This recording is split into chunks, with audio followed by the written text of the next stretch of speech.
네, JTBC 뉴스특보 시작하겠습니다. 밤사이 코로나19 확진자 숫자가 376명 늘어났습니다. 전체 확진자는 3,526명입니다.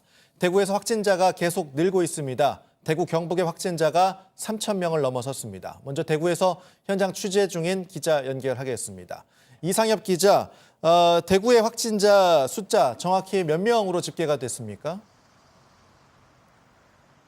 오늘 오전 9시 기준 대구 확진자 333명이 더 늘었습니다. 대구 지역만 현재 2,569명입니다. 오늘 추가 확진자 중엔 군인과 의료진, 어린이집 관계자 등이 포함됐습니다. 경북도 26명 추가돼 514명입니다. 대구와 경북 지역에서만 3,083명입니다. 네, 계속 나오고 있는 문제인데 여전히 병상 부족한 상태죠. 맞습니다. 대구 확진자 2,569명 중 898명만 입원해 있습니다. 현재 확진자 1,661명은 집에서 대기 중입니다. 그리고 경북에서 생후 45일 된 아기가 확진자 명단에 추가됐다는 소식이 들어와 있습니다. 그렇습니다. 어제 경북 경산에서 생후 45일 된 남자 아기가 이 아기의 어머니와 함께 확진 판정을 받았습니다. 아기 아버지는 신천지교회 신도인데 이미 확진 판정을 받은 걸로 파악됐습니다. 일단 세 사람 모두 몸 상태가 양호한 걸로 파악됐습니다. 아기가 너무 어려서 병원에 입원할 경우 오히려 감염 위험이 높기 때문에 집에서 대기 중입니다. 그리고 신천지 경북에서 또 신도들에 다른 대한 30대 가족도 네, 말씀하십시오. 네, 경북에서 또 다른 30대 가족도 아버지가 확진 판정을 받은 뒤 이 어머니와 3살 아이도 확진자로 추가됐습니다. 네, 그리고 신천지 신도들에 대한 조사 그리고 검사 계속 이뤄지고 있습니다. 확진자 숫자가 더 늘어날 가능성도 있다고 봐야 되겠죠. 네, 추가로 확인된 신천지 신도 1,983명을 조사 중입니다. 어제까지 1,842명의 소재지가 확인이 됐고 아직 연락이 안 된 141명은 경찰이 파악 중입니다. 당초 1차 조사 때 유효 증상자 1,200여 명에서 87%가 확진, 그리고 증상이 없다고 한 신도 중에서도 72%가 확진 판정을 받았습니다. 신천지 신도들에 대한 조사가 속도를 내면서 확진자는 더 늘어날 걸로 보입니다. 대구시는 자가격리 위반 등 혐의로 간호사 3명 등 5명을 경찰에 고발했습니다. 지금까지 대구시청에서 전해드렸습니다. 네, 오늘 뉴스특보는 한국의학연구소 학술위원장 신상엽 감염내과 교수, 고현준 시사평론가, 박유미, 임지수 기자와 함께 전해드리도록 하겠습니다. 어서 오십시오. 안녕하세요. 네, 먼저 박윤미 기자, 오전 9시 기준 현재 확진자 상황부터 짚어보고 갈까요? 네, 밤사이 376명의 확진자가 늘었습니다. 네. 총 3,526명이 됐는데요. 네. 1,000명이 넘은 것이 지난주 수요일입니다. 이틀 만에 2,000명을 넘었고요. 다시 하루 만인 어제 3,000명이 넘었습니다. 예. 오늘도 앞자리 수가 바뀌는 것은 아닌가 걱정이 좀 되는데요. 일단 어제 하루만 해도 800명이 넘게 늘었습니다. 네. 사망자는 17명이 됐습니다. 지금 검사 중인 인원도 32,000여 명에 달합니다. 좀 전에 전해드린 대로 대구에서 333명이 더 늘어서 대구는 2,500명이 넘었습니다. 네. 경북은 26명이 늘어서 514명이 됐습니다. 대구 경북 지역 같은 경우는 지금 조사 중인 사례가 상당수 신천지 대구교회 관련입니다. 대구의 경우에는 60% 이상이 신천지 대구교회 관련 확진자입니다. 지금 이번 주말 그리고 다음 주, 그러니까 3월 초까지를 이번 이 감염 상황, 이 전염 상황의 중대 고비로 볼 수 있다, 이런 분석도 나오고 있는데 이유가 어떻게 될까요? 그러니까 중앙방역대책본부의 권준욱 부본부장이 그런 얘기를 했어요. 그러니까 3월 초가 이 코로나19 유행에 있어서 중요 고비가 된다. 따져보면 31번 환자하고 또 연결이 됩니다. 31번 환자가 등장한 게 2월 18일이거든요. 그러니까 신천지 대구교회 예배에 참석을 했던 게 2월 9일과 16일입니다. 예. 알려진 것처럼 코로나19의 이 잠복기가 약 2주 정도 된다고 했을 때 2월 16일 예배 이후에 2주 정도 지나면 이제 2월 말 3월 초가 되는 거죠. 이때를 잘 살펴봐야 되는 것이 신천지 대구교회에 관련된 내용 외에 이 지역사회 감염이 어떤 식으로 진행이 될 것인지 3월 초를 아주 중요하게 본다는 것입니다. 보충을 조금 더 해드리면 네. 사실 16일 예배가 중요한 것은 신천지 대구교회 16일 예배도 있습니다만 과천 본부의 예배도 16일 예배가 굉장히 중요합니다. 지금 과천 본부 예배의 확진자가 8명 정도 나왔는데요. 예. 지금 수도권에서는 그 경기도와 서울시 조사에서는 약 1,000명 정도가 유증상자로 조사가 되고 있습니다. 예. 이분들 자체의 그 검사 결과도 상당히 중요하지만 이분들의 접촉자에 대한 또 검사 결과도 상당히 주목해서 봐야 되기 때문에 네. 사실상 이번 주가 상당히 중요한 국면이라고 보시면 될 것 같습니다. 네. 지금 대구 지역에서 확진자가 계속 크게 늘어나다 보니까 병상 부족 문제 이 부분이 계속 얘기가 되고 있는데 이 부분은 신 교수님 잠시 후에 브리핑 이후에 좀 정리를 해보도록 하고 일단은 현재 이 확산세를 막기 위해서 좀 어떤 식의 노력 또 일상생활에서 기울일 수 있는 노력들 어떤 식으로 좀 하면 좋을까요?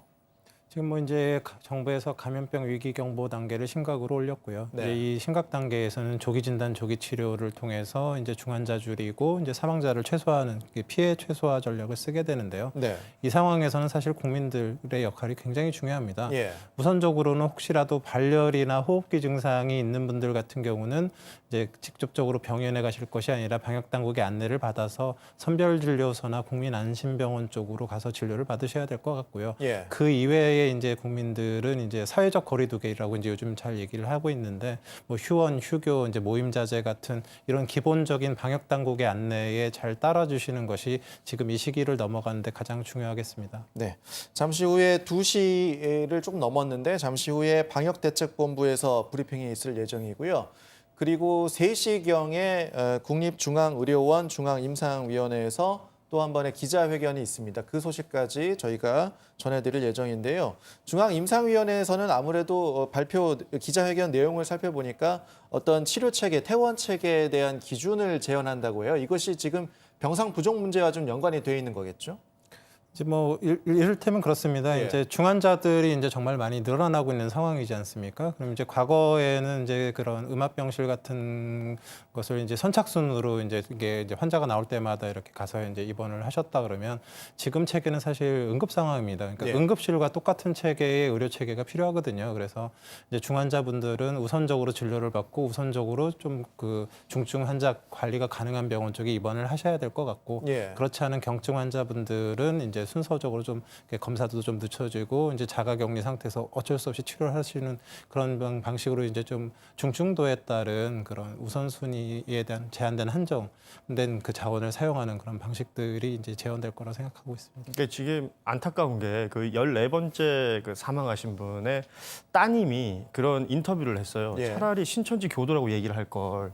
그러니까 이 어머님이 확진 판정받고 병상을 미처 가지 못한 상태로 사망을 했더니 그러니까 검사 받는 그 기준 자체가 지금 내가 아픈데 뭐 먼저 신천지 교도라든지 뭔가 이렇게 주목하고 있는 사람들에 대해서만 검사가 먼저 진행이 되니까 차라리 그랬던 게 어떨까라는 얘기를 하셨고 이분의 이제 어머니가 돌아가셨고 아버님도 지금 폐암으로 지금 투병 중이라고 하시는데 네. 이분도 지금 제대로 병상을 못 가고 있다는 게 어제 저녁 뉴스까지의 얘기였거든요. 예. 이런 부분들에 대해서 말씀하신 것처럼 어떤 다른 형태의 기준보다는 의학적인 중증도에 따른 기준이 지금 필요한 때가 아닌가 그렇게 오늘 생각합니다. 오후 5시 30분에 중앙재난안전대책본부의 브리핑도 예정이 돼 있습니다. 네. 그에 앞서 오후 3시부터는 정세균 총리가 주재하는 회의도 열리는데요. 예. 아마 관련한 대책들이 발표가 될 것 같습니다. 네, 오늘 이 부분에 대한 대책을 좀 눈여겨서 봐야 될 것 같습니다. 왜냐하면 지금 13번째 사망자 그리고 14번째 사망자가 집에서 자가격리 상태에 있다가 응급 상황이 발생해서 뒤늦게 병원을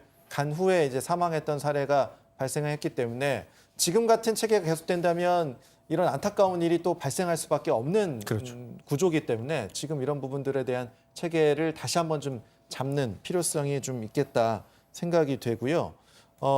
그럼에도 불구하고 지금 그렇다면 이제 경증 환자의 경우에는 자가격리 혹은 가벼운 치료 이런 부분들을 이제 해야 되는 건데 그렇다면 중국의 연구 결과를 보면 한 80%의 환자는 특별한 치료가 필요하지 않아도 호전되는 이런 연구 결과가 지금 나와 있는데 어떻습니까? 얼마 전에 이제 중국의 7만 명 이상의 환자를 대상으로 한 연구 결과가 나왔습니다. 이제 굉장히 중요한 연구 결과 중에 하나인데요. 네. 이제 봤더니 이제 경증 환자가 한 81%, 이제 중증 환자가 14%, 이제 위중한 환자가 5%인데 알겠습니다. 교수님 잠시 브리핑 보고 다시 이야기를 이어가도록 하겠습니다.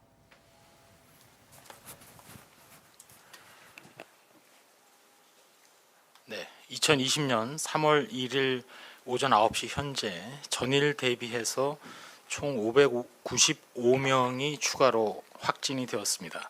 현재까지 총 3,526명이 코로나19로 확진되었으며 이 중에 30명이 격리 해제되었고 나머지 3,479명이 격리 중입니다. 새롭게 확진된 환자 595명을 포함해서 현재까지 전체 3,526명의 지역별 발생 현황을 보시면 대구가 2,569명으로 가장 많고 이 중에는 대구만을 놓고 본다면 현재 분석 중인 경우도 있습니다만 분석이 끝난 건 상황에서 일단 73.1%가 신천지 대구교회와 관련이 되어 있습니다. 다만 기타로 분류된 상황 중에도 아마 상당수가 신천지 대구교회와 관련이 있을 것으로 추정하고 있습니다.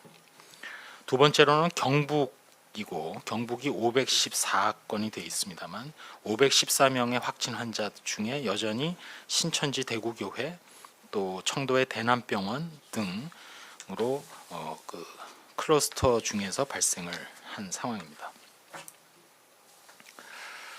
중앙방역대책본부에서는 계속 말씀드린 바와 같이 이번 주말을 지나서 3월 초까지가 이번 유행에 있어서 중요한 시점이 될 것이기 때문에 개인위생 수칙을 지켜주시고 특별히 주말을 맞아서 각종 집회나 제례 또는 종교 행사 등에서 사회적 거리 두기를 실천해 주실 것을 다시 한번 당부드립니다. 특히 65세 이상 또 만성질환을 앓고 계신 분, 임신부 등과 같이 기저질환을 앓고 있거나 하는 고위험군의 분들은 많은 사람이 모이는 장소는 방문하지 않도록 하고 불가피하게 의료기관을 방문하거나 또 외출할 경우에는 마스크를 착용해 주시기 바랍니다. 무엇보다도 열이 나거나 기침이나 숨이 차는 등 호흡기 증상이 나타나는 분은 등교나 출근을 하지 말고 외출을 자제해 주시기 바랍니다. 일단은 집에서 충분히 휴식을 취하면서 3, 4일 정도 경과를 관찰하는 것을 권고드립니다. 아울러 만약 38도 이상 고열이 계속 지속이 되거나 하면 1339 또는 지역번호를 더해서 120 콜센터나 관할 보건소에 문의를 하고 선별 진료소를 우선 방문해서 진료를 받을 것을 계속해서 당부를 드립니다. 그럼 일단 이 상황이 국내 발생 현황에 대해서 말씀을 드렸습니다. 이상입니다. 네, 그럼 질의응답 갖겠습니다. 두 분씩 받겠습니다. 기자님. 예, 조선일보의 정수고 기자라고 합니다. 전날 재소자 중 첫 감염 사례가 나왔는데 현재까지 역학조사대로 감염 경로 어떻게 추정되는지 아직 파악되지 않았다고 하더라도 20일 소년교도소 입소 이전으로 보는지 이후로 보는지 여쭤보고 싶고요. 그다음에 모든 정신병원 폐쇄병동에 대해서 점검 실시한 결과 폐렴 환자 54명 확인했다고 밝힌 적이 있는데요. 이 중에 양성이 나온 적이 있는지 여쭙습니다.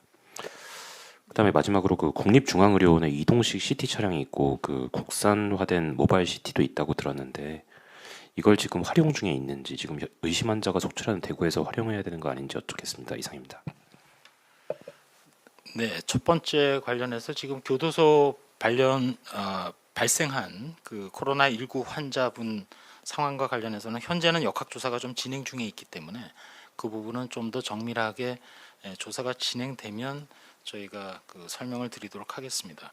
말씀하신 대로 두 번째 질문과도 다 연관이 되는데 코로나19의 전파 양상이나 이런 것들이 계속 강조드리지만 2m 이내에서 통상적으로 유럽의 질병관리센터에서는 명확하게 그쪽에서는 15분 이상의 접촉을 얘기를 하고 있습니다. 따라서 이런 일이 발생할 수 있는 생활 밀집 시설, 그것 중에 대표적인 것이 이제 의료기관은 생활 밀집 시설은 아니라고 해도 그런 전파가 가장 잘 발생할 수 있는 시설이고 기타 각종 사회복지 시설 또 교정 관련된 기관도 그럴 가능성은 상당히 높은 것이 사실입니다. 따라서 아무래도 여러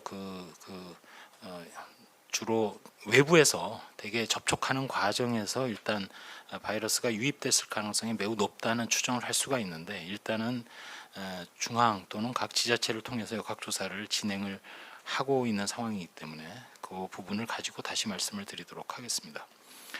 그 정신병원, 의료기관과 관련해서 폐쇄병동에 대해서는 일단 조사를 진행 중에 있습니다만 추가적으로 청도 대남병원 이외에 아직까지 앞서 말씀드린 생활 밀집 시설과 같은 그런 형태의 위험한 장소이기도 하기 때문에 현재까지는 추가로 발견된 사례는 없습니다.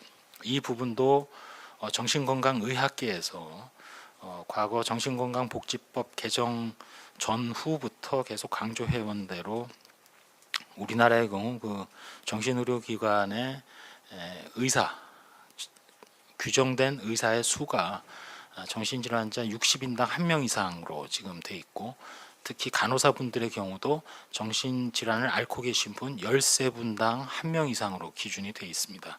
이 기준 자체가 상당히 그 정신건강의학계에서는 상당히 강화돼야 된다. 즉 관리 자체가 좀 더 질과 또 강도가 올라가야 된다는 지적을 계속 해오셨는데, 일단은 저희가 이 코로나19가 발생할 수 있는 가장 취약한 그런 장소의 하나로 이미 인식을 하고 있고 실제로 환자도 발생했기 때문에 일단 추가적으로 계속 면밀하게 모니터링하고 파악을 하도록 그렇게 하겠습니다.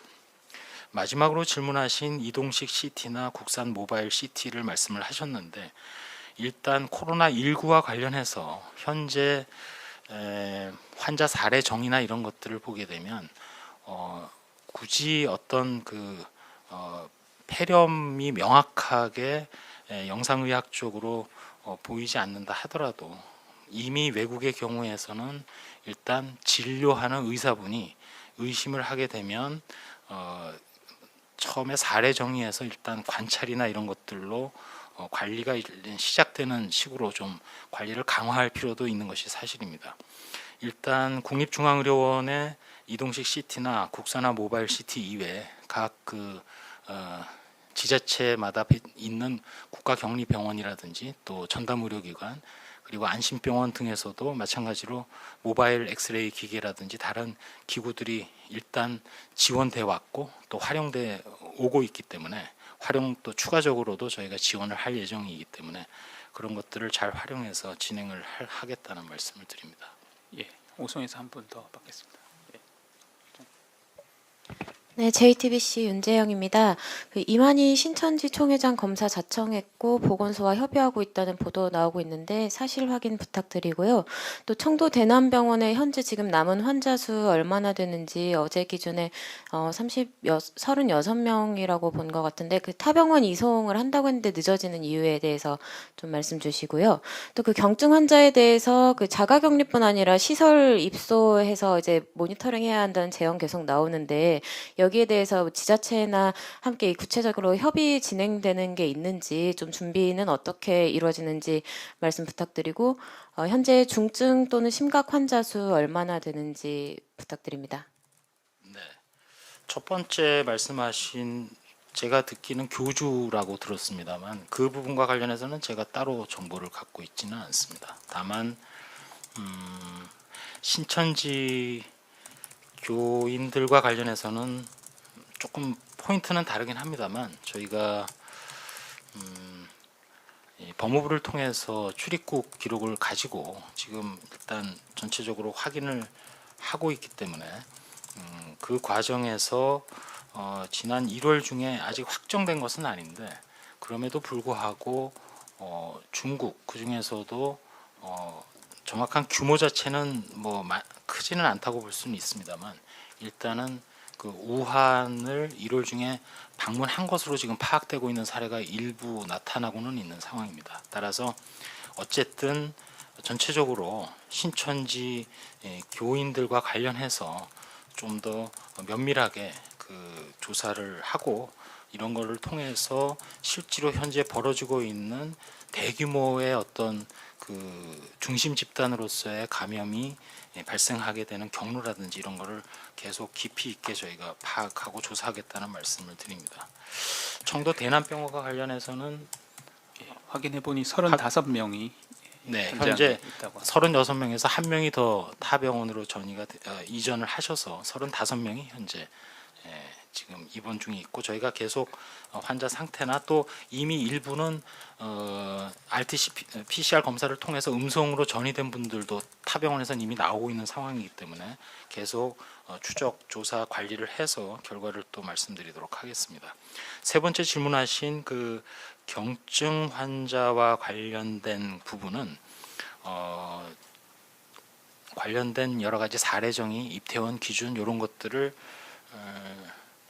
오늘 낮 시간까지도 전문가라든지 또 여러 지방자치단체 또 관련된 학계 심지어 이제 어제 밤 같은 경우는 중수본의 부본부장께서 의사협회, 병원협회 등과도 협의를 하고 그런 식으로 지금 안을 마련을 해서 일단 뭐 빠르면 잠시 후에 어느 정도 다른 기회에 뭐 브리핑이나 설명을 통해서 내용이 전해질 가능성이 매우 높을 수 있기 때문에 전체적으로는 말씀하신 대로 현재 코로나19와 관련해서 여러 가지 그 병상의 운용 문제 또 오랜 그 시간이 현재는 흐른 상태이기 때문에 코로나19의 전체적인 윤곽을 저희가 잘 알고 있고 중국의 자료를 통해서 어제도 말씀드렸지만 80% 이상 거의 81% 가깝게는 경증으로서 그중에는 간단한 치료 내지는 아예 자발적으로 완치되는 경우도 나타나고 있기 때문에 전체 규모를 다 입원 격리를 반드시 시켜야 되느냐 하는 문제가 이미 학계라든지 중앙임상위원회를 통해서도 문제 제기가 되어 왔고 따라서 그런 부분을 다 고려하고 전문가들의 의견을 충분히 수렴을 했고 나아가서 이 일을 실제로 진행을 할 지방자치단체와도 의견 협의를 다 거쳐서 그런 것들을 확정을 지어서 이제 운용을 빨리 개시할 수 있도록 노력을 하고 있다는 말씀을 드립니다. 예. 마지막 네 번째 질문은 중증 환자와 관련된 사항인데 그 부분은 죄송합니다. 제가 자료를 찾느라고 중증 이상이 중증 환자의 경우는 13명이 지금 되어 있고요. 그리고 위중한 상태에 있는 환자가 14명으로 저희가 파악을 하고 있습니다. 그리고 아까 그 보도 자료에 들어가 있지는 않지만 여기 그 브리핑을 하기 직전에 일부 이미 보도가 됐습니다만 18번째 사망자가 발생을 했고 그 18번째 사망자는 앞서 말씀드린 그 숫자에 들어가 있지는 않지만 37년생이시니까 82세이고 기저질환으로 뇌경색 그리고 고혈압, 당뇨 등을 앓고 계신 분 중에 사망자가 나와서 제가 지금 말씀드리는 것이 현재까지 코로나19로 인한 중증 이상의 환자, 사망자까지 포함해서 현황이 되겠습니다. 네. 예. 다음은 세종의 질의 넘기겠습니다. 뉴시스 기자님, 뉴스픽 기자님. 네, 뉴시스 임재희 기자인데요. 그 신천지 대구교회 관련해 가지고 대구 교인들에 대한 조사가 어느 정도 진행이 되고 있는데 혹시 그 기존에 유증상자라고 답했던 분들과 또 유증상자가 아닌 일반 교인 중에 그 확진 비율이 대략적으로 나온 게 있는지 좀 궁금하고요. 그리고 그 경증 환자에 대해서는 고위험 만성 질환자나 그 연령대가 높으신 분이 아니라면은 좀 다른 방안으로 그 격리 시설이라든가 이런 곳으로 보내야 된다는 얘기가 나오는데 이거에 대해서 좀 짧게 설명 부탁드립니다. 예, 첫 번째 질문과 관련해서는 매번 제가 말씀을 드리면서 아직은 이제 자료를 정리 중이다 그렇게 말씀을 드렸습니다. 앞서 말씀드린 대로 보도자료 자체에 대구 전체를 봐도 전국적인 분포에 있어서 대구에서 발생하는 환자 비율이 높을 뿐만 아니라 대구 자체 내에서도 신천지 교인 중에 이제 신천지 교인들이 차지하는 비중이 매우 높고 또 저희가 파악하고 있는 신천지 교인 중에 유증상자 그러면 그 유증상자 중에 또 양성률 이런 것들이 이제 저희가 지금 조사를 진행하고 있는 상황인데 아직까지 최종적으로 정리가 되지는 않은 상황이라 저희가 이제 검사가 진행 중이고 또 RT-PCR을 돌리는데 시간은 좀 걸리는 상황이기 때문에 그렇지만 일단 현재까지 쭉 진행된 것을 보면 그 신천지 교인들 중에 특별히 이제 대구 지역을 중심으로 해서 상당히 높은 양성률로, 즉 환자가 발견되는 율이 상당히 매우 높게 나오는 상황이기 때문에, 그래서 계속 말씀드리고 있는 것이 현재까지 우리나라의 코로나19 유행과 관련해서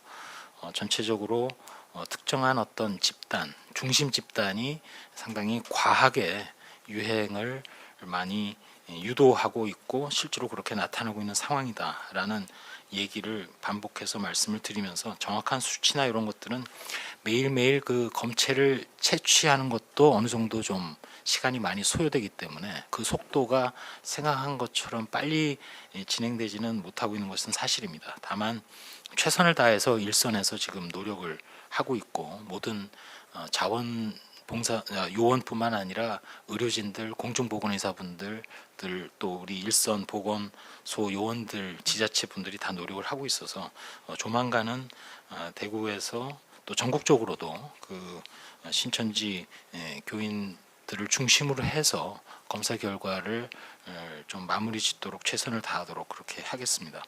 두 번째 말씀하신 것은 앞서도 이미 말씀을 드리긴 했습니다만, 경증의 경우에는 이미 외국의 사례를 봐도 그렇고 중국의 논문을 여러 차례 말씀드린 바도 그렇고, 또 이미 국내에서도 전문가들이 여러 가지 그 권고를 해오신 상태고, 그런 것을 바탕으로 해서 이런 부분을 저희가 진행할 때 어떤 자원의 제약이나 그런 것들이 아니라 의학적으로 진료를 보는 전문가들의 의견을 바탕으로 해서 보건학적, 의학적 근거에 기반한 판단을 가지고 저희가 지침을 조정을 하게 되고, 그거에 따라서 이제 대책의 어느 정도의 변화 또는 전환 이런 것들이 이루어지는 것이 통례적으로 지금 저희가 해온 정책의 진행 과정이었습니다. 그래서 그 정도만 일단 현 시점에서는 말씀을 드리겠습니다. 다음 질문 뉴스핌 기자님. 뉴스핌 정성훈입니다. 주말에도 고생 많으시고요. 두 가지 질문 드리겠습니다. 네, 방역대책본부 브리핑 듣고 오셨습니다. 계속 브리핑이 조금 이어지고 있는데 뒷 내용은 현장에서 취재 중인 기자를 통해서 잠시 후 연결해서 들어보도록 하고요. 먼저 박유미 기자가 브리핑 내용을 간단하게 정리를 좀 다시 한번 해줄까요? 네, 그리고 조금 전에 그 속보 상황이 좀 있었네요. 네. 그 권준욱 부본부장의 얘기로는 18번째 사망자가 나왔다고 했습니다. 예. 17년생이고요. 그러니까 80대 그 노인으로 보이는데 뇌경색과 고혈압, 당뇨와 같은 기저질환이 있다고 했습니다. 예. 그리고 현재도 중증 환자가 13명, 그리고 위중한 환자, 보통 인공호흡기나 기관삭관을 하고 있는 환자들을 가리키는데 위중한 환자도 14명이 된다고 했습니다. 예. 그리고 그 4분이 격리 해제가 됩니다. 오늘 퇴원을 하는데요. 총 30명이 완치 판정을 받고 일단 퇴원을 하게 됩니다. 그리고 25번 환자의 경우에는 재감염 때문에 다시 격리 조치가 됐습니다. 그리고 대구 그 조사 상황 관련해서도 언급이 있었는데요. 예. 현재까지 73%가 신천지 대구 교회 관련 확진자라고 했습니다. 그리고 현재 조사 중인 분들 중에 상당수의 인원도 관련이 있다고 했습니다. 예. 그리고 경북 같은 경우에도 확진자가 꽤 늘었는데 네. 청도 대남병원, 또 성지순례, 또 미랄 사랑의 집 관련 확진자들이라고 설명을 했습니다. 예. 그리고 그 이만희 총회장 관련한 그 소식이 좀 있었는데 네. 오늘 검사 예정이라는 보도가 있었는데요. 일단 그 권준욱 부본부장의 설명은 따로 정보는 갖고 있지 않다고 했습니다. 다만 신천지 교인 중에 1월 중에 우한을 방문한 사례가 일부 있다고 했습니다. 법무부 출입국 조사에서 확인이 된 부분인데 이 그 조사 자료를 바탕으로 해서 감염 경로를 조사 중이라고 했습니다. 그리고 경증 환자와 중증 환자 분리 문제, 경증 환자를 시설로 격리하는 방안 등이 발표가 될 수 있는지에 대한 질문도 있었는데요. 예. 일단 오늘까지도 지금도 전문가와 협의가 진행 중이라고 했고요. 이르면 오늘 오후 브리핑이라도 좀 발표가 될 수 있을 거라고 언급을 했습니다. 네, 이 부분은 아까 말씀드린 것처럼 오후 3시 중앙임상위원회 기자회견, 그리고 5시 30분에 이 중앙방역대책본부 브리핑, 중대본 브리핑에서도 좀 나올 내용인데 이 부분만 하나만 더 짚고 조금 다음으로 넘어가도록 하겠습니다. 교수님, 그러니까 지금 경증 환자의 경우에 자가격리를 하는 것이 아니라 시설에서 입원 격리가 아니라 어떤 시설에서 격리를 하는 방안에 대한 논의도 좀 진행이 되고 있는 것 같습니다. 이 부분도 좀 필요한 조치 중에 하나가 아닐까 보여지는데 의료계에서는 어떻게 좀 보고 있습니까? 지금 이 코로나19의 이제 임상 양상이 뭐 아까 말씀드렸지만 대부분은 경증 환자고 이제 중증 환자, 위중한 환자 위주로 이제 사망자가 나오고 있고요. 그렇기 때문에 이제 뭐 그 연구 결과 조금 더 말씀을 드리면 예. 이제 그 사망의 위험 요인이 이제 대부분 고령, 이제 65세 이상이 되는데 지금 거기 사망률을 봤을 때 중국 연구긴 합니다. 우리나라는 좀 다를 수 있지만 70대 이상은 한 8%, 80대 이상에서는 15% 정도가 사망할 정도로 고령층의 위험도가 굉장히 높고요. 예. 그리고 이제 심혈관 질환을 가졌거나 만성 폐질환, 당뇨, 고혈압, 암 같은 기저질환을 가진 분들의 사망률이 굉장히 높게 나타나고 있습니다. 그래서 이런 고위험군의 경우는 이제 제대로 된 시설을 갖춘 종합병원에서 이제 진료를 받으시는 게 맞고요. 예. 또 이 코로나19의 또 이상한 특징 중에 하나가 폐렴이 굉장히 좀 제법 심한데도 증상이 별로 없는 분들이 있습니다. 그래서 겉에서 본인의 이제 증상만 얘기를 해놓고 보면 사실은 그냥 무증상차거나 굉장히 경미한 증상처럼 보이는데 한 일주일 전으로 인해서 지나면서 갑자기 폐렴이 악화가 되면서 사망하시는 경우들이 생기고 있어요. 그래서 또 경증상자에 대해서도 무조건 또 이렇게 그냥 그 소홀히 여길 수는 없거든요. 그렇죠. 그래서 이제 시설 격리 얘기가 나오는데요. 지금 일단은 지금 환자를 수용할 수 있는 병원의 베드수는 굉장히 일정하고 굉장히 모자란 상태고요.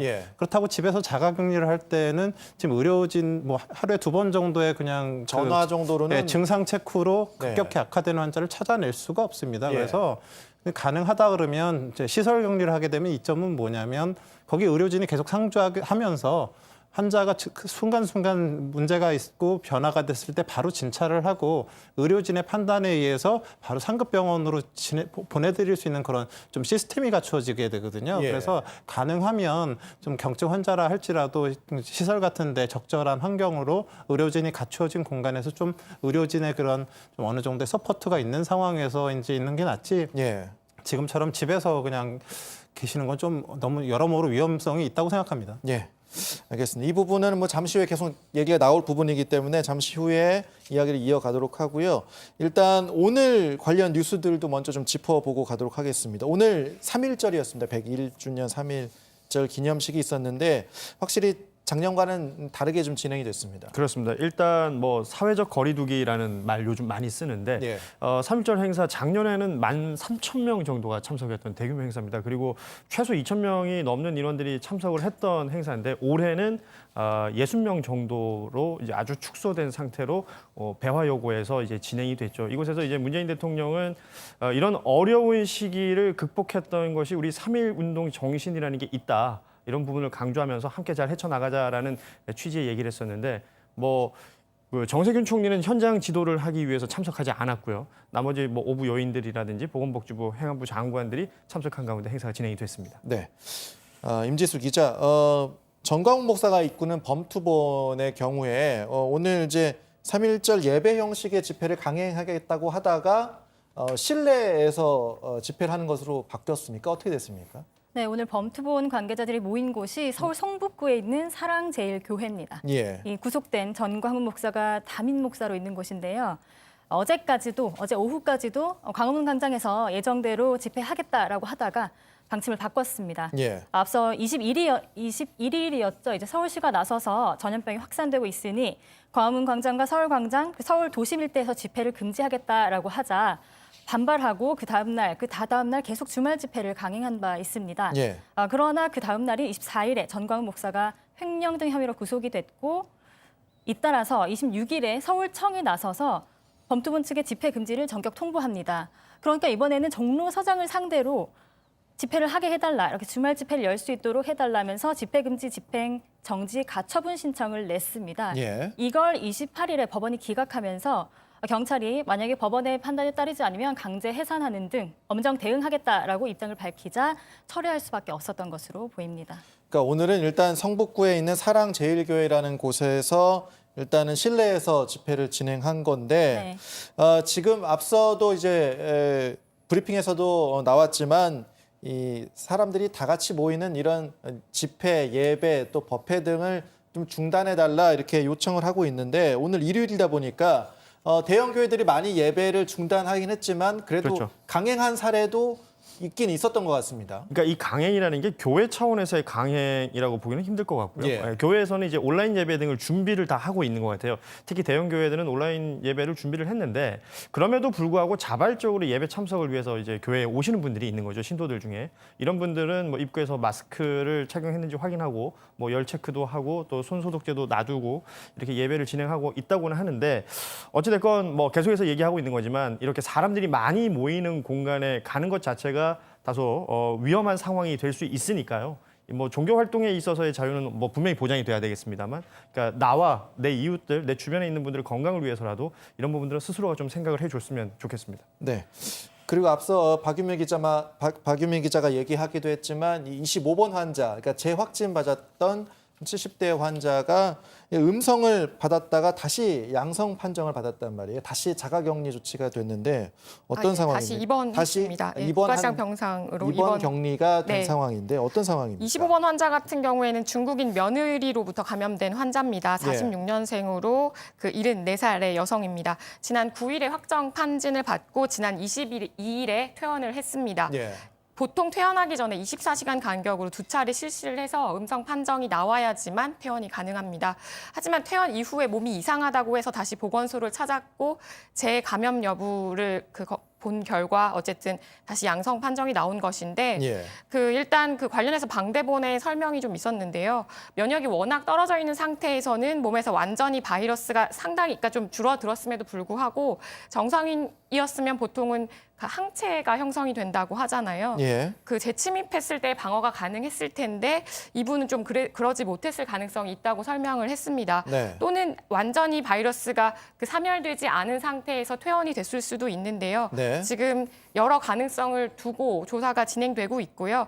그나마 다행인 거는 아직 재판정을 받으신 분들 다시 양성 판정을 받은 분 가운데서는 다른 사람을 감염시킨 사례는 보고되지 않고 있습니다. 네. 일단은 퇴원 환자라도 일정 기간 자가격리를 하는 방안 등을 고려해 볼 필요가 있겠습니다. 네, 이 부분에 대해서도 퇴원 후 재발 환자에 대한 입장으로 중앙임상위원회가 잠시 후 3시 기자회견에서 어떤 내용을 발표할 예정이어서 이 부분도 좀 관심 있게 지켜봐야 될 상황이긴 한데요.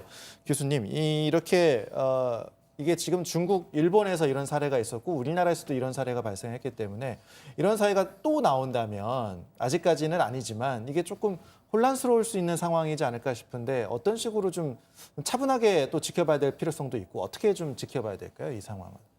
보통은 이제 바이러스 감염병에서 이제 완치가 되고 나면 이제 항체라는 게 생기고요.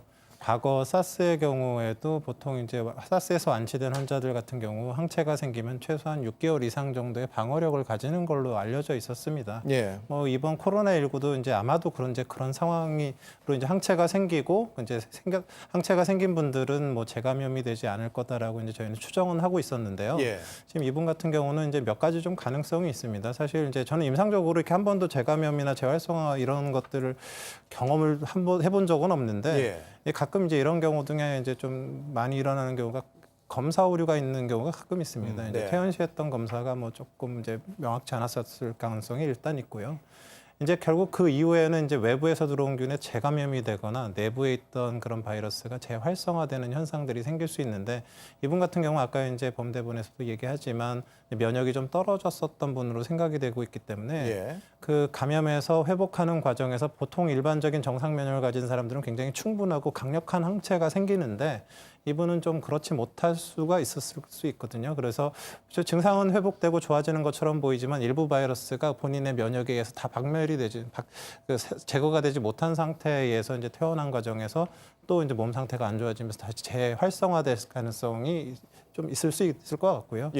그리고 이제 뭐 재감염은 뭐 제가 보기에는 좀 가능성은 좀 떨어지는 것 같고서 아마도 이제 본인의 항체 형성 능력에 따른 이런 면역 저하자들의 이제 문제가 생길 수 있어서 그래서 향후에 이제 이런 경우들이 계속 발견이 되고 이제 신종 바이러스를 모르는 부분들이 많거든요. 그래서 이게 계속 나타나게 된다 그러면 혹시 이제 퇴원 이후에도 일정 기간 정도 이제 자가격리 상태에서 관찰하는 기간들을 이제 둬야 될 수도 있습니다. 이제 그런 부분들은 이제 방역 당국에서 상의해서 결정할 것 같습니다. 네, 좀 신중하게 지켜봐야 될 사안인 것 같고요. 지금 앞서도 전해드렸다시피 경북에서 생후 45일 된 아기가 확진 판정받은 사례가 있었습니다. 그러니까 좀 걱정이 있으실 거예요. 그렇죠. 예. 이게 생후 45일이면 진짜 그야말로 갓난아기인데 그 아버지가 신천지 교인으로 알려져 있고요. 또 이 아이가 태어난 이후에 어머니가 산후조리를 그 경북 의성에 있는 이 할머니 집에서 하고 있었다고 해요. 예. 그래서 지금 추측으로는 부모로부터의 2차 감염이 아니겠느냐라고 지금 보고 있고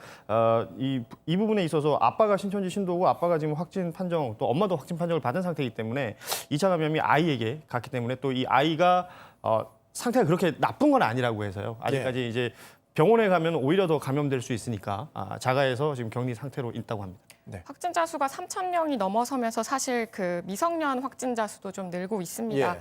지금 0세에서 9세까지 소아 확진자가 현재까지 19명, 어제 발표 기준으로 했을 때 그렇습니다. 예. 그리고 10대, 그 19세 이하의 10대 확진자의 경우에도 그 96명에 달합니다. 합치면 뭐 115명 정도 되는데요. 예. 그동안은 사실 소아가 아무래도 그 확진자와의 접촉할 수 있는 기회 등이 좀 적기 때문에 좀 어린 메르스의 경우에도 그렇고 미성년 확진자가 좀 많지 않았었는데 성인처럼 활동을 하지 않으니까요. 네, 그렇죠. 근데 사실은 그 지금까지 나온 뭐 16개월 4살 그 아동의 사례를 봐도 그렇고 부모가 걸린 경우 또 어린이집 교사가 걸린 경우에도 그러니까 좀 가까이서 생활했을 때는 감염되는 사례가 좀 나오고 있습니다. 네. 이 미성년자들 특히 이제 10살 미만의 어린이들의 경우에는 치료가 좀 어떻게 진행이 될까요? 뭐 기본적으로는 성인과 이제 소아의 치료 그 과정이 차이는 있지는 않고요. 예. 근데 이제 그런 건 있습니다. 이제 뭐 성인들 같은 경우는 알약을 잘 삼킬 수 있지만 아이들은 그렇지 못하기 때문에 이제 소아들을 위한 이제 그 시럽 제형 같은 것들을 이제 충분히 활용하게 되고요. 예. 이제 좀 더 이제 면밀하게 관찰해야 되는 몇 가지 포인트들이 있는데 그건 이제 소아 이제 그 전공자 선생님들이 잘 치료하시리라 생각하고 있습니다. 예, 알겠습니다. 그리고 앞서 브리핑에서도 질문이 나왔습니다. 지금 이제 교도소에서 교도관 2명 그리고 재소자 1명 이렇게 현재 3명이 확진을 받고 있는 상황인데 재소자 중에 이제 확진 사례가 있었기 때문에 이게 지금 어떻게 감염이 된 것이냐 이런 질문이 있었는데 아직 좀 확인을 하고 있는 것 같습니다. 어떻습니까? 네, 감염 경로를 확인하는 데 골몰을 하고 있는데 어제 그 소식이 알려지면서 교도관에 이어서 첫 재소자가 이제 확진자가 발생하면서 교정 당국도 긴장하고 있습니다. 김천 소년교도소에는 뭐 소년범들뿐만 아니라 나이 든 미결수들도 같이 살고 있는데요. 예. 여기 재소자 60대 남성인데 지난달 21일 입소를 했습니다. 그래서 1심 재판 중에 입소를 했는데 미결수다 보니까 재판과 관련해서 대구에 있는 김천지원에 이제 오간적이 있는 것으로 1월 29일에 오간적이 있는 것으로 확인이 돼서 여러 가지 감염 경로를 열어놓고 조사를 하고 있는 것으로 파악됩니다. 네, 알겠습니다. 그리고 이제 신천지 관련해서 이제 조사가 계속 이루어지고 있고 어제 기준으로 이제 88% 정도 조사가 이루어졌다. 이 조사라는 건 일단 전수조사, 이제 전화로 하는 조사인데 오늘까지는 이것들이 이제 완료될 것으로 보이는데 이 중에서 이제 유증상자들이 좀 있는 것으로 3,000명 넘게 있는 것으로 지금 파악이 되고 있습니다. 지금도 보면 앞서 브리핑에서도 나왔지만 신도 42명이 법무부 확인 결과 지난 8개월간 이제 중국 우한에서 우리나라로 입국한 기록이 있는 것으로 지금 파악이 된 거죠. 어떻습니까? 그렇습니다. 이게 오늘 조금 전에 그 브리핑에서 보셨겠습니다만 예. 법무부 출입국 기록을 확인한 결과 우한을 다녀온 이 신천지 교인들이 있거나 아니면 우한에 살던 사람이 한국에 왔던 적이 있다는 거거든요.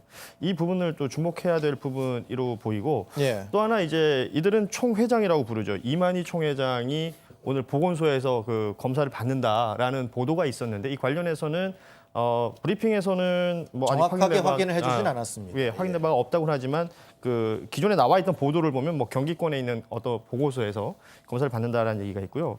이 관련해서 오늘 그 박원순 서울시장이 그 페이스북에 글을 하나 올렸습니다.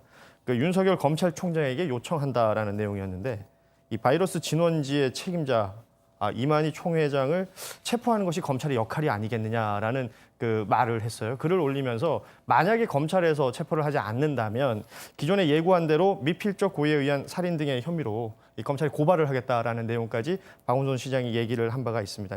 그 이유로는 뭐 지금 현재 그 감염병 예방법이 이제 코로나 3법으로 통과가 되면서 예. 아주 강하게 이런 뭐 감염원들이 있는 곳들에 대해서 체크할 수 있는 상황이 됐는데 예.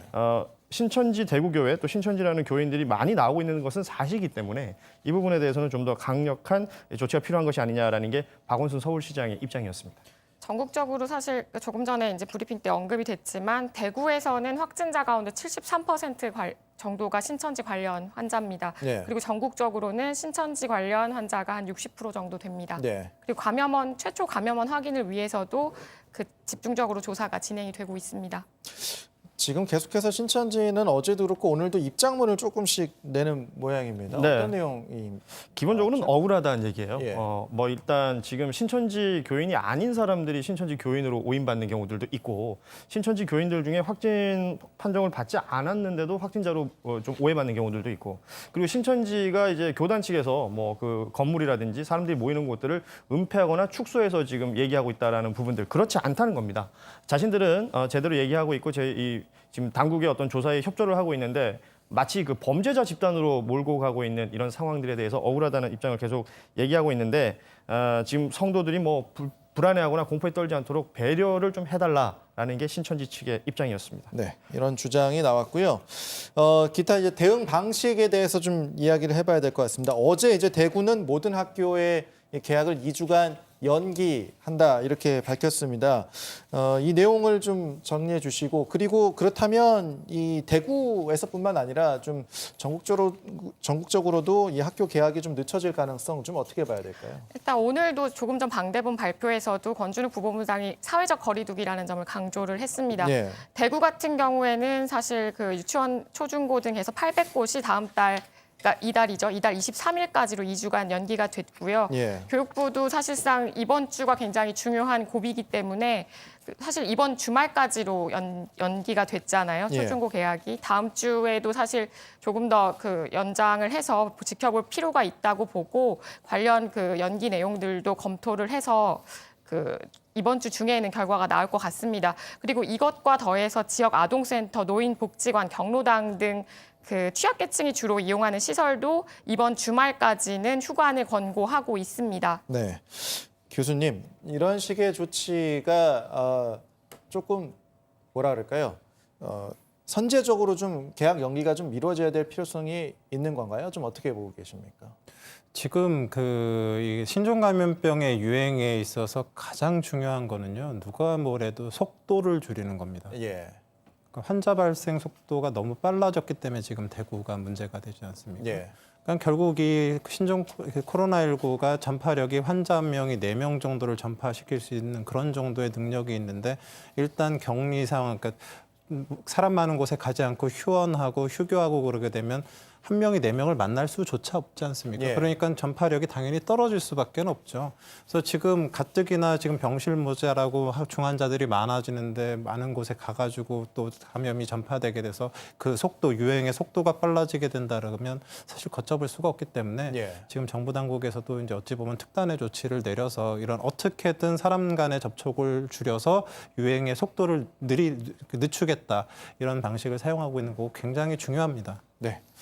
그리고 이와 관련해서 이제 속도전을 말씀하셨으니까 이제 해외에서도 이제 한국 또는 한국을 거쳐간 이 외국인들의 입국을 제한하거나 이제 전면 제한하거나 아니면 부분 제한하거나 이런 조치들이 좀 늘어나고 있습니다. 임지수 기자, 지금 뭐 몇 개국 계속 좀 업데이트가 되고 있는데 관련 내용을 좀 정리해 볼까요? 네, 오늘 오전 기준으로 우리나라를 거친 사람의 입국을 일부 또는 전면적으로 금지하는 국가가 36개 나라고요. 입국 절차를 강화하기로 한 제한 국가가 43개국으로 총 79개국이 됐습니다. 네. 어제 오후 기준과 비교했을 때 3개국이 늘어난 건데요. 네. 터키는 오늘부터 한국 사람들 모두 입국 금지하도록 했고 아프리카 앙골라도 3일부터 입국을 금지하기로 했습니다. 네. 미국이 그리고 이제 대구에 한해서 그렇죠. 국무부 여행 경보를 이제 이게 최고 단계인 것 같습니다. 여행 네. 금지로 격상을 시켰다고요? 일단 그 미 국무부의 여행 정보는 이렇습니다. 일단 1단계가 주의, 그리고 2단계가 심각한 주의, 3단계는 여행을 다시 한번 생각해보라는 여행 재고, 4단계가 여행 금지가 되는데 우리나라 전체에 대해서 여행 금지를 한 것은 아니고요. 예. 대구 경북 지역에 대해서는 여행에 대한 이 금지를 하겠다라는 게 이제 발표가 있었던 겁니다.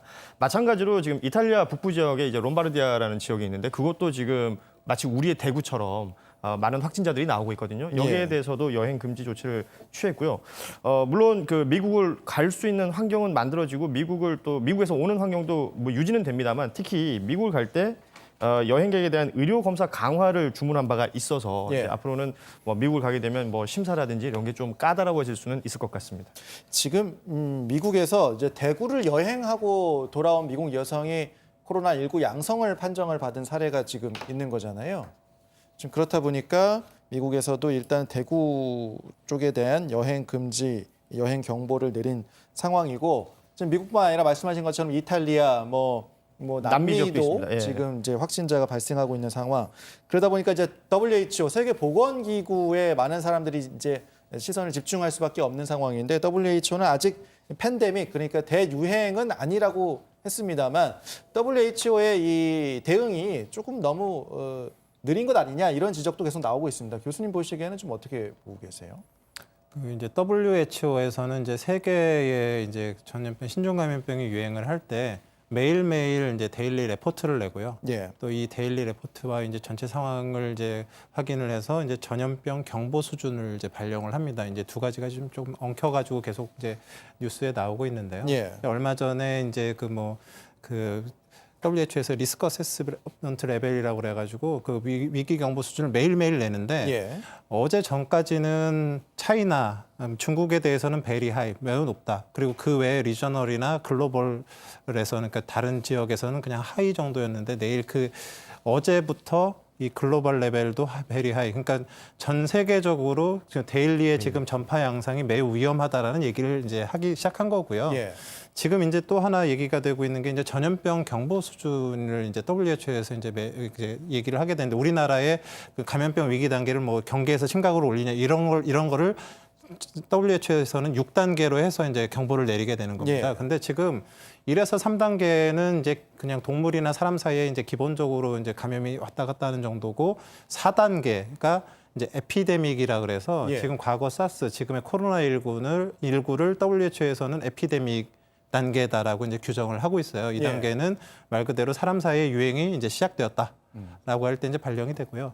5단계는 이제 그 한 개 대륙마다 최소 2군데 이상의 나라에서 이제 유행이 발생했을 때를 얘기를 하고 있고 6단계가 이제 팬데믹입니다. 6단계. 이게 마지막 단계인데 이거 말 예. 그대로 이제 전 세계에서 감염이 굉장히 이제 활성화가 돼서 이제 문제가 되고 있다라고 했을 때 이제 발령이 되고 있는데 이미 지금 벌써 전 세계적으로 60개 이상의 나라에서 이제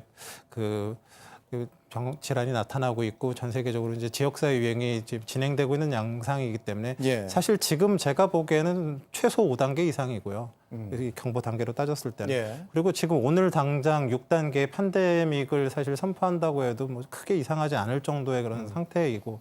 근데 그럼에도 불구하고 아직 4단계 에피데믹에서 더 이제 올리지 않고 있는 부분들에 대해서 이제 여러 이제 전문가들이 예. 이제 지적을 하고 있는 것 같습니다. 네. 권준욱 부본부장의 설명은 어쨌든 우리 질병관리본부를 비롯해서 전 세계 이제 모든 방역 담당자들이 사실 마음속으로는 팬데믹을 각오하고 있다. 예. 최악의 경우까지 각오를 하고 어떻게 대처할지 그 대책을 수립하고 준비하고 있다고 언급을 했습니다. 네.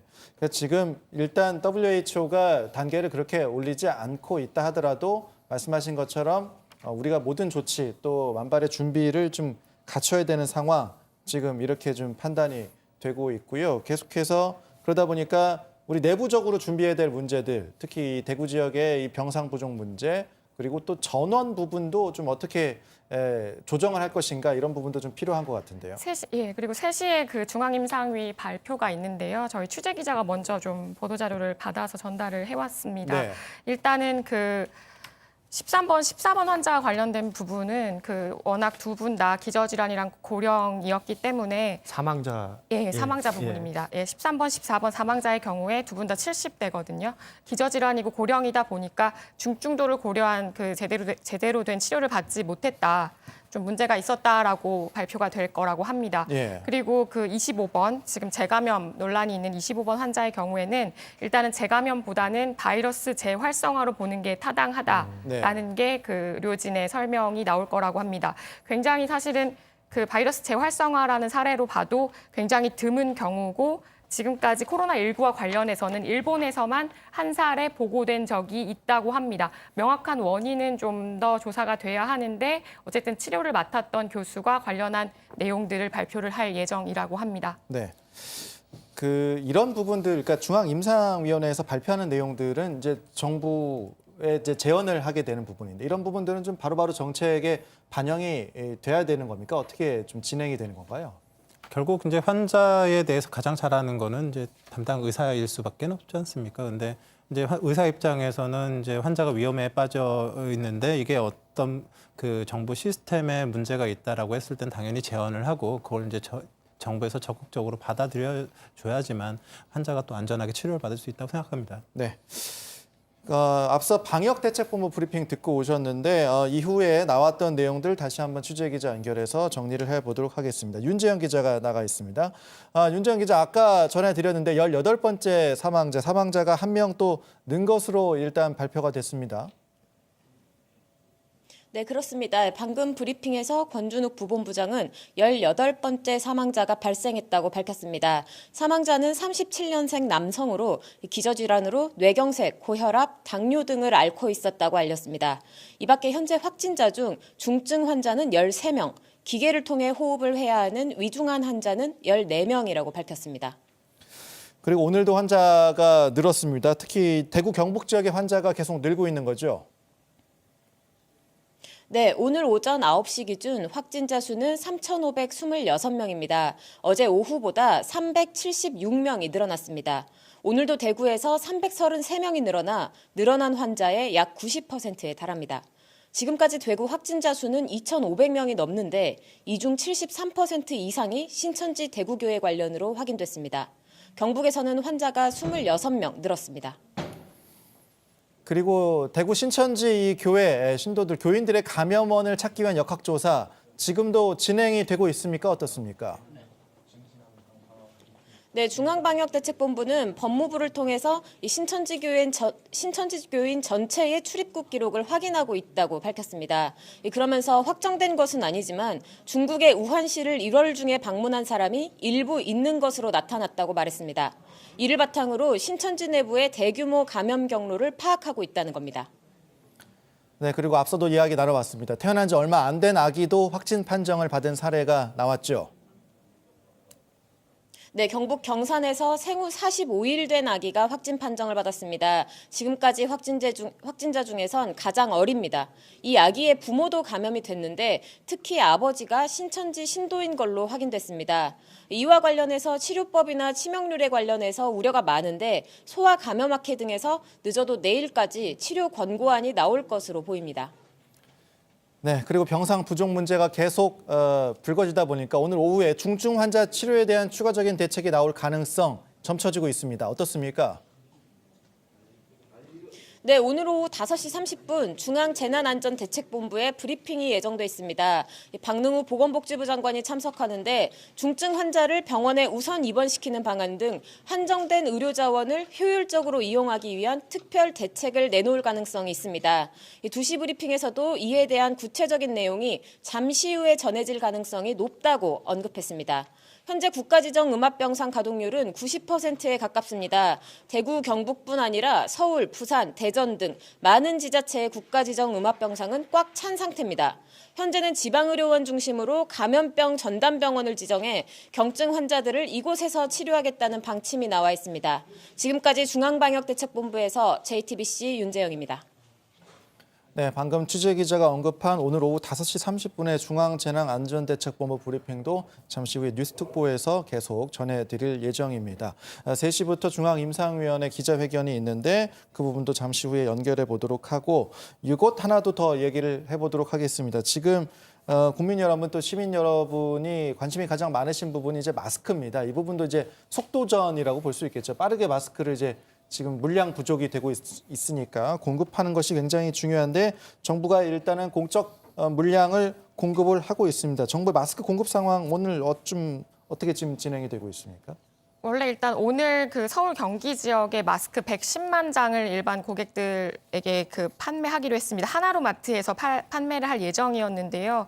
일단은 1인당 5매씩 살 수가 있는 걸로 알려져 있습니다. 네. 그리고 이제 우체국에서는 내일 11시부터 1인당 5매씩 그 장당 1,000원의 가격으로 판매를 합니다.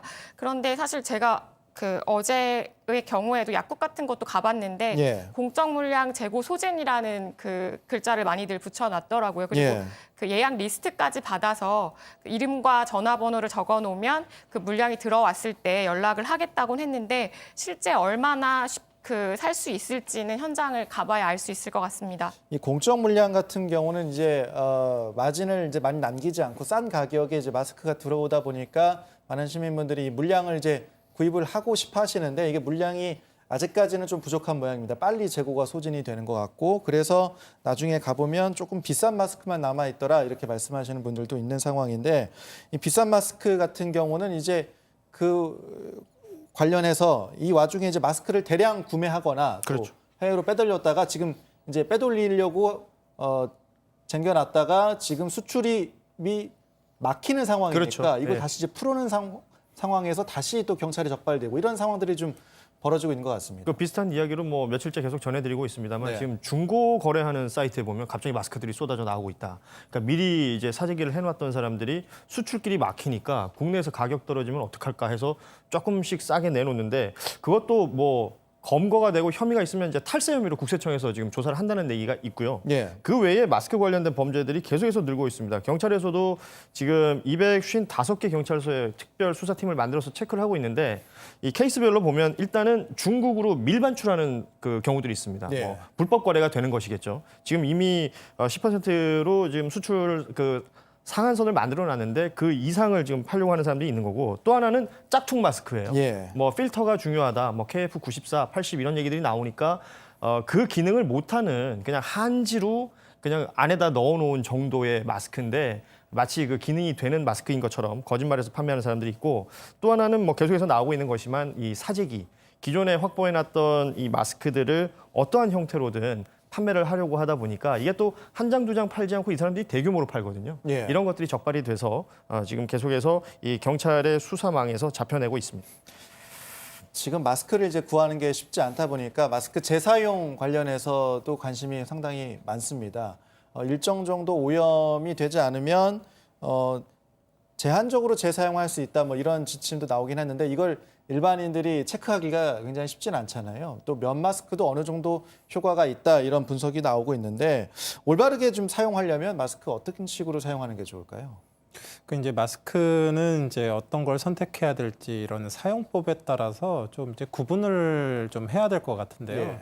이제 결국은 코로나19는 호흡기 비말과 이제 접촉으로 감염이 됩니다. 근데 호흡기 비말을 막아야 되는 목적으로 해야 되는 경우는 이제 어떤 경우냐면 그 환자 또는 호흡기 증상이 있는 사람들 또는 이제 그런 환자를 보는 의료진들 이런 분들은요.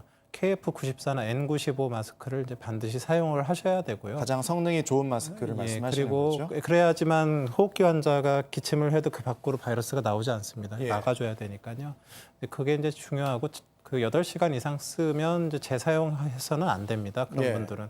근데 그런 분들은 이제 그 좋은 마스크를 반드시 일회용으로 사용하셔야 되고요. 예. 근데 대부분의 국민분들은 뭐 그런 분들이 아니라 좀 멀쩡하지만 내 건강을 위해서 이제 쓰시는 목적이지 않습니까? 예. 이제 그런 경우에 있어서는 사실 환자가 뭐 자기 주변에서 2m 안에서 기침을 하는데 그 호흡기 비말을 맞을 일은 사실 굉장히 드문 일이고요. 예. 대부분은 이제 환자가 이제 기침한 그런 호흡기 분비물을 손으로 만져갖고 입이나 코로 갖고 와서 이제 걸리게 되기 때문에 접촉 감염을 막는 효과가 마스크에 굉장히 크거든요. 예. 마스크를 딱 쓰고 있으면 아무래도 손이 코나 입으로 와서 이렇게 닿을 확률이 굉장히 떨어집니다. 그렇기 때문에 뭐 당연히 마스크는 이제 좋은 마스크를 이제 일회용으로 쓰면 제일 좋겠지만 그렇지 않더라도 그 일상적인 건강 관리 목적이라 그러면 어떤 마스크든 간에 뭐 가급적이면 더 성능이 좋은 거면 좋겠지만 그 꼭 재사용이 아니 어쩔 수 없으면 재사용을 해서라도 안 쓰는 것보다는 쓰시는 게 더 낫다는 그런 얘기. 마스크 수급 관련해서도 지금 방대본 브리핑이 끝나는 대로 바로 식약처에서 브리핑을 합니다. 일단 예. 오늘 200만 장 이상 공적 물량을 공급했다고 얘기를 하고 있고요. 예. 전국 공통적으로 그 공영 홈쇼핑을 통해서 일단 구입을 할 수 있습니다. 그리고 당번 약국, 주말에도 운영을 하는 당번 약국에서도 판매를 하고 있는데요.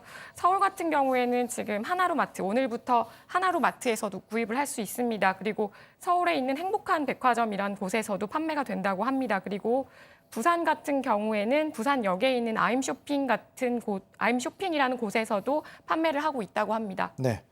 지금 일회용 마스크를 이제 구하기 어렵다 보니까 면 마스크를 사용하시는 분도 있고 면 마스크에다가 이제 필터를 달아서 사용하시는 분도 있는데 이 부분도 좀 필터를 다는 것도 효과가 좀 있을까요? 효과가 입증됐다는 보도도 나오고 있습니다. 어떻습니까? 필터를 달게 되면 어느 정도 이제 효과는 있습니다. 이제 그 마스크 필터라는 게 뭐 이렇게 채처럼 그냥 물리적으로만 그렇게 그 제거하는 게 아니라 정전기를 통해서 이제 미세한 입자들이 달라붙게 해서 이제 이제 제거가 되는 그런 부분들이 있는데 네. 그 안에 있는 이제 MB 필터나 이런 것들이 이제 적절한 걸 사용하게 되면 그냥 면 마스크에 필터를 달아도 KF80과 거의 유사한 정도의 이제 필터링은 가능하긴 한데요. 꼭 굳이 뭐 그렇게 달지 않으시더라도 아까 말씀드렸지만 마스크 없이 나가시는 것보다는 마스크를 어떤 것든 쓰고 이제 다중이용 시설은 반드시 방문하셔야 될 것 같습니다. 네. 마스크가 이제 무의심결에 이제 손이 입으로 가고 얼굴로 가는 것을 막아주는 효과도 충분히 있다. 이런 말씀까지 해주셨습니다. 앞서 말씀드린 것처럼 국립중앙의료원에서 중앙임상위원회가 기자회견을 예정을 하고 있습니다. 그래서 그 기자회견이 지금 준비가 되는 대로 현장에 좀 준비되고 있는데 관련해서 내용을 전해드리도록 하겠고요. 관련 내용은 앞서 말씀드린 것처럼 25번 환자의 이 재확진 재감염 관련된 부분과 사망자 관련 일단 그 기자회견 참석자 먼저 좀 말씀드리겠습니다. 네. 정기현 국립중앙의료원장 그리고 오명돈 그 서울대 감염내과 교수인데요. 중앙임상위원회 위원장 그리고 방지환 중앙감염병병원 운영센터장 김일석 분당 서울대병원 감염내과 교수가 기자회견을 진행하게 됩니다. 이와 관련해서 현재 이 벌어지고 있는 이 상황에 대해서 여러 가지 제언을 하게 될 거고요. 이런 부분들이 이제 정책에 반영이 될 수 있을 것 같습니다. 기자회견 들어보겠습니다. 해결할지 저희 정기현 원장님께서 먼저 발제를 해주시겠습니다. 예, 안녕하십니까. 일요일 이렇게 많은 자리를 해주셔서 감사합니다. 그럼 지금 현재 상황이 여러분도 알다시피 굉장히 엄중한 상황이라고 인식하고 있습니다. 특히나 코로나19 감염자 대규모 발생과 관련돼서 자가격리 중인 분이 사망하는 사건이 있었습니다. 그 경로에 어떻든 현재 그런 과정에서 의료 자원이 과연 효율적 배분이 되고 있는가, 적재적소에 필요에 따라 되고 있는가 하는 부분이 있고 그것을 제대로 하기 위한 환자 진료 체계가 관리 체계가 시급하다고 생각이 듭니다. 저희는 의료기관이 현재 우리나라 전체 코로나19 감염 환자와 관련돼서 경증 환자는 중증이 되지 않도록 하고 중환자는 제대로 치료를 받아 사망에 이르지 않게 하는 기본적인 원칙을 다 공감하시라고 생각합니다. 그래서 중환자대로의 적절한 치료를 받을 수 있도록 역량을 집중해야 되겠습니다. 병상 배정은 중앙사고수습본부와 중앙방역대책본부의 운영 원칙을 따르도록 하고 있습니다. 이는 경증 환자의 재택이나 시설 치료의 기준 등을 포함하고 있지는 않습니다. 현재는 진단된 환자 수에 비해서 병상 수가 턱없이 부족한 현상하게 맞는 그런 진료 체계를 중심으로 환자에 관련된 관리 지침이 필요하다는 인식을 하고 있고요. 일반적인 그런 그 의심 또는 유증상자는 경증 환자가 80% 정도에 추정하고 있습니다. 이들은 먼저 시설 격리나 경증 환자 전용 격리 병동 등을 고려해야 된다고 생각을 합니다. 그러한 시설이 별도로 마련되어 있지 않다면 또한 자가 격리 중에 이런 사고를 예방하기 위한 제대로 된 기준의 기준이 만들어져야 되고 그 여러 기준에 의해서 만족한지 여부를 확인해서 자택에서 격리하면서 관찰하고 치료할 수 있는 시스템이 되어야 되겠습니다. 그리고 나서 또한 그 안에서도 그런 증상이 나타나거나 했을 때 바로 의료기관과 연결될 수 있는 연계 체계가 반드시 마련돼야 된다고 생각을 합니다. 지금 중수본과 중대본 지침의 고위험 우선순위에 따른 지역 내 병상이 모두 소진될 경우 국립중앙의료원 중앙응급의료 상황실의 플랫폼을 이용한 코로나19 지원 상황실이 지금 설치되어 있습니다. 지금 소진된다는 것은 시도의 감염병 예방 법에 따라서 시도에서 병원을 또 병상을 배치할 수 있는 권한을 가지고 있습니다. 그러나 이제 그것이 우선순위에 따름에도 불구하고 모두 소진되고 넘쳐날 때 또한 서로 이제 자원을 병상을 확보할 수 있는 플랫폼이 필요합니다. 조정할 수 있는 그런 의미에서 현재 약간은 좀 임기응변적인 체계를 운영할 수밖에 지금까지는 없었으나 지금의 재난적 상황에서는 권역간 대학병원과 민간병원의 협조가 진행되고 있습니다만은 좀 더 체계적인 그런 관리 시스템이 필요하다고 보고요. 그 준비를 지금 하고 있습니다. 특히나 중환자 치료에 집중을 해야 되는 부분들이 여전히 숙제로 남아 있습니다. 그래서 중환자 권역간 병상 자원관리 문제는 향후 중앙감염병병원의 주요 기능인 만큼 저희가 전국의 병상정 운영의 책임과 주체로서 원칙을 세워 나가야 된다고 생각하고 그 시스템을 만들도록 하겠습니다. 특히 우리나라에서 중환자 상황실이 지금 현재 임상 정보를 통해서 중환자가 진짜 얼마나 될지, 그러니까 기저질환을 고려해서 환자들의 우선순위를 만들고 중환자 치료를 할 수 있는 여지가 있는 그런 병원으로 빠르게 이송할 수 있는 시스템 정비가 중요한 시점이라고 할 수 있겠습니다. 이상과 관련돼서 저희들이 준비하고 있는 또한 이제 기준과 이런 부분들은 또 말씀을 이어서 드리도록 하겠습니다. 이상입니다.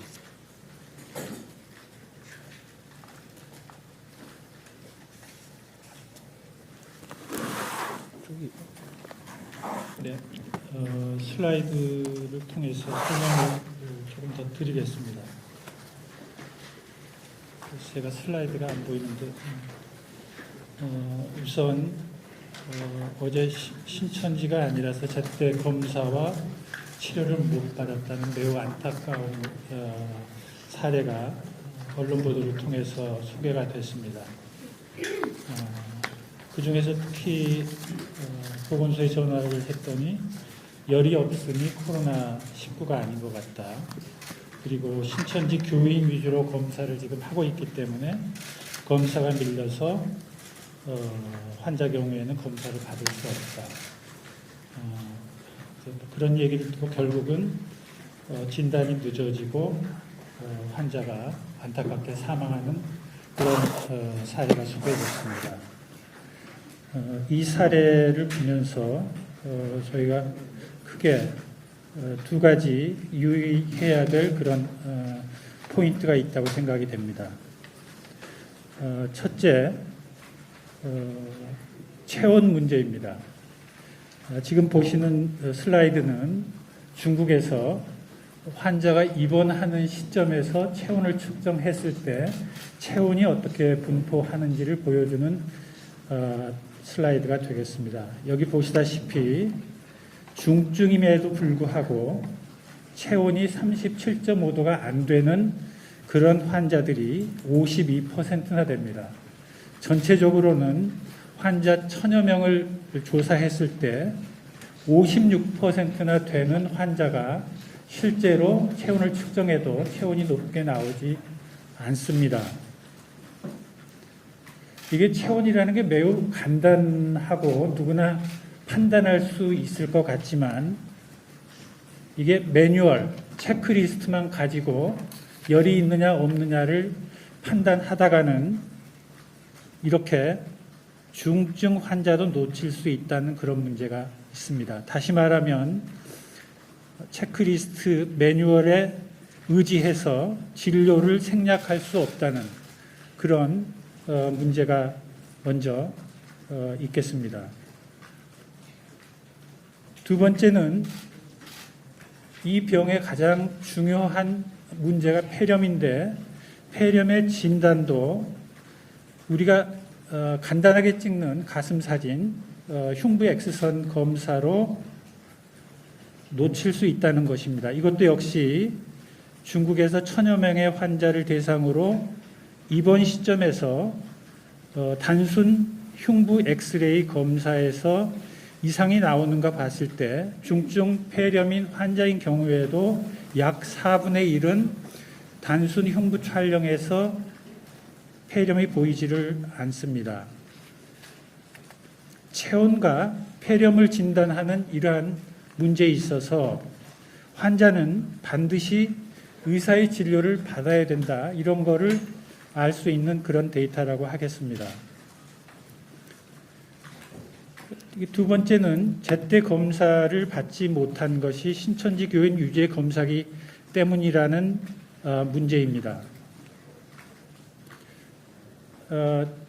이 그림은 지금 우리가 신천지 교인 전수조사를 하고 있는데 이렇게 전수조사를 하는 것에 있어서 두 가지 생각해 볼 문제가 있다는 것을 강조하기 위해서 제가 그려본 그림입니다.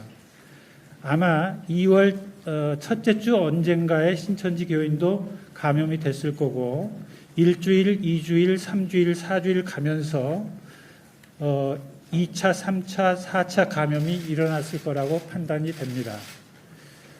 그래서 첫째 생각해 볼 문제는 우리가 이 교인들을 전체 전수조사했을 때 어떤 사람은 감염된 지 얼마 되지 않아서 지금도 감염력을 갖고 있는 그런 분들도 있겠지만 3주, 4주 전에 감염됐던 사람들은 지금은 회복이 되고 감염력이 없는 그런 분들일 겁니다.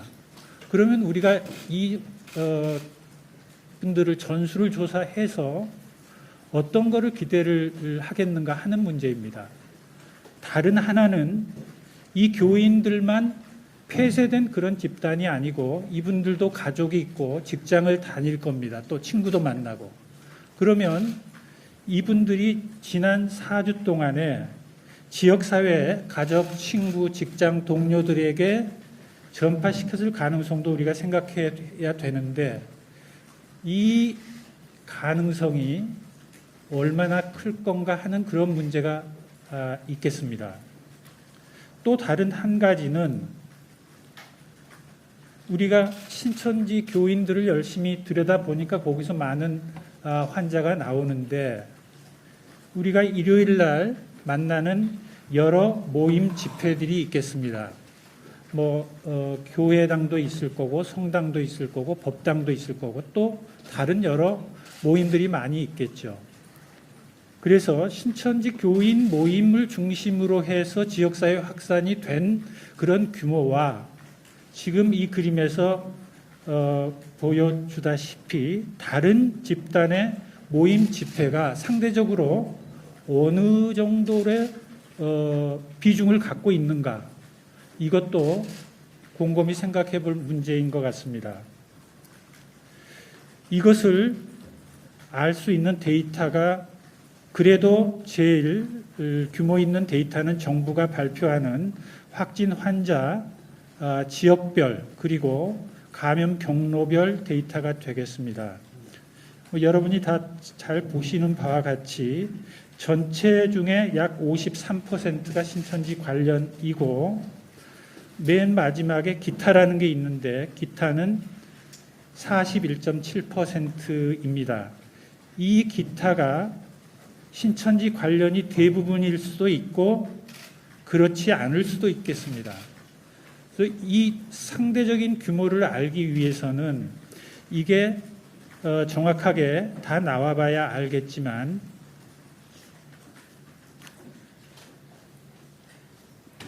우리가 생각해 볼 만한 질문은 신천지 교인 관련 감염자를 모두 파악하면 우리 지역사회 확산을 막을 수 있을까? 이게 약 아마 일주일 정도 걸리는 걸로 얘기를 하고 있는 것 같습니다. 그래서 우리가 신천지 관련 감염자를 모두 파악하고 그분들을 모두 필요한 조치를 해서 일주일 지나면서 우리나라의 지역사회 확산이 네, 중앙임상위원회 기자회견 앞부분 듣고 오셨습니다. 지금 발표된 내용들, 기자회견한 내용 간단하게 좀 정리해 볼까요?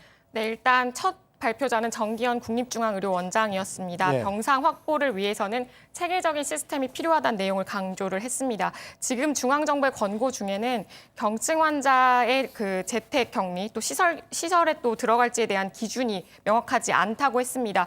증상에 따른 명확한 기준이 좀 필요하다고 했고요. 예. 그리고 지금 국립중앙의료원에 긴급 상황실이 있는데 현재까지는 그 임기응변적으로 대응을 했다라는 표현을 썼습니다. 예. 그 지자체마다 사실은 병상이나 이런 의료 자원이 좀 차이가 있는데 이런 병상 조정을 좀 체계적으로 그 하면서도 또 필요한 병상들을 확보할 수 있게 할 만한 플랫폼이 좀 필요하다, 체계적인 관리가 필요하다고 강조를 했습니다. 예. 그리고 오명돈 위원장 이어서 그 발표를 했는데요.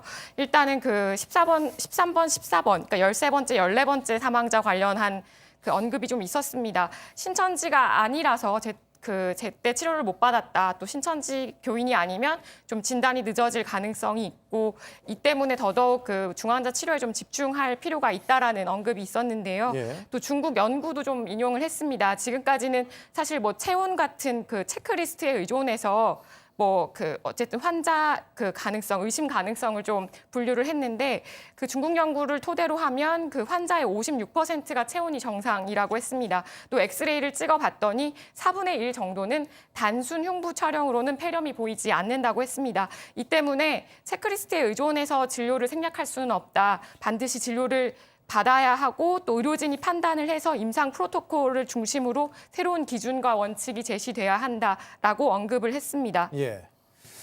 자, 교수님, 지금 이 외에도 지금 계속 발표가 이어집니다. 뭐 퇴원 기준, 또 앞서 말씀드린 것처럼 뭐 재확진 사례에 대한 발표 이어지는데 현재까지 나온 내용들 좀 보신다면 어떤 식으로 좀 우리가 의미를 좀 살펴볼 수 있을까요? 그러니까 이제 몇 가지 요약할 수 있는데요. 예. 지금까지 이제 방역의 중심이 진단 중심이었다면 이제 중증 환자와 사망 환자가 나타나는 지금에서는 이제 환자 치료 중심의 대응 체계를 만들어야 된다는 거고요. 일단 대부분인 80% 이상을 차지하는 경증 환자들은 기본적으로는 병원 입원이 아니라 시설 격리를 우선적으로 했으면 좋겠다는 얘기고 그 어쩔 수 없어서 자가 격리를 해야 되는 경우에 있어서는 지금 시스템 미비한 상태니까 시스템 만들어야 된다는 얘기고요. 이제 그 외에 중환자 같은 경우는 병원 입원이 이제 우선시가 되는데 예. 병원 우선시에 있어서 이제 배분해서 이제 잘 배분을 해야 될 텐데 일단 지금 가지고 있는 가용 그 병상이 다 찬 경우에 있어서는 제대로 된 조정 플랫폼을 만들어서 이제 그 입원을 시키겠다 예. 이런 얘기고요. 퇴원 기준 완화에 대한 얘기 간단하게 짚어드리면 지금까지는 이제 방역 당국에서 퇴원 이후에는 비교적 자유로운 생활을 할 수 있었는데 예. 앞으로는 그게 아니라 증상 시작이 된 시점으로부터 한 3주 정도까지는 퇴원을 했더라도 자가격리 상태에서 지내면서 관찰을 하고 이후에 최종 퇴원 시점은 질병관리본부에서 결정하게 만들겠다 이런 얘기고요. 아까 25번 환자 관련해서도 잠깐 언급이 나중에 나올 텐데 퇴원 후에 재발했던 환자들 25번 환자가 그 재감염보다는 이제 재활성화 쪽, 그러니까 면역이 그 항체가 충분히 생기지 못해서 이제 그런 현상이 생겼을 걸로 생각이 되고 있기 때문에 향후 이 이제 환자가 이제 앓고 난 다음에 항체 관련된 검사를 제대로 해서 이게 중화항체가 어느 정도인지 어느 정도의 이제 항체가 생기는지 이런 부분들을 좀 더 면밀하게 연구를 해봐야 되겠다라는 제언을 하는 그런 내용들이 담겨 있습니다. 네, 알겠습니다. 이 관련 내용들 잠시 후에 또 전해드리도록 하겠고요. 오후 5시에 오후 확진자 추가 통계가 나옵니다. 그리고 말씀드린 것처럼 중증 환자 치료에 대한 추가적인 대책 오후 5시 30분에 브리핑이 있을 예정입니다. 5시부터 뉴스특보 다시 한번 또 전해드리도록 하겠습니다. 시청해주신 여러분 고맙습니다.